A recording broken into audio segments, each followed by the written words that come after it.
Alors comment ça s'est passé? Résultat de cette réunion? Que vous a dit le président de la République?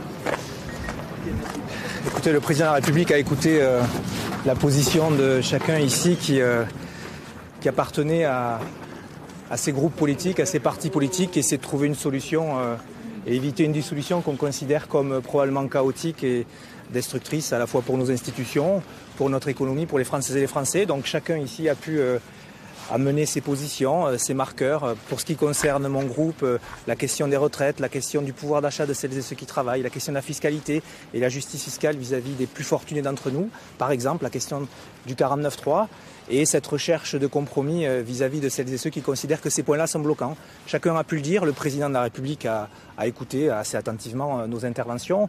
Il n'a pas voulu prendre la fonction du Premier ministre et rester le chef de l'État. Et considérant, si je dois résumer, que la Première ministre ou le Premier ministre qui va nommer dans les heures qui viennent, c'est ce qu'il nous a dit, devra tenir compte de ces équilibres. Et je crois qu'il a très bien compris que la réforme des retraites était le marqueur de l'équilibre. Il vous a dit nomination d'un prochain Premier ministre dans les prochaines heures, pas de dissolution. A priori, pas de dissolution, nomination d'un Premier ministre dans les prochaines heures. Le 49.3 est sur la table, la question des retraites l'est également. Voilà. D'un nouveau Premier ministre?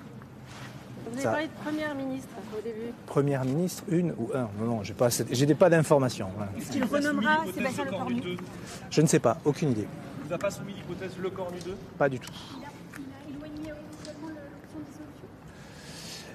Il a annoncé qu'il nommerait un Premier ministre en fonction de ce que nous lui avons dit dans les prochaines heures.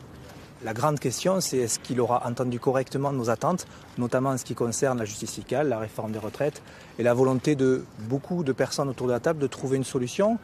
Après, il y a cette difficulté de l'élection présidentielle qui arrive avec beaucoup de personnes ici qui ont la volonté d'aller à cette élection et ce qui peut perturber les débats. Mais je crois que ici, les femmes et les hommes responsables politiques doivent faire preuve un petit peu de dépassement et essayer de faire en sorte qu'on apporte la stabilité à notre pays. Il en a grandement besoin. Voilà, je vous remercie.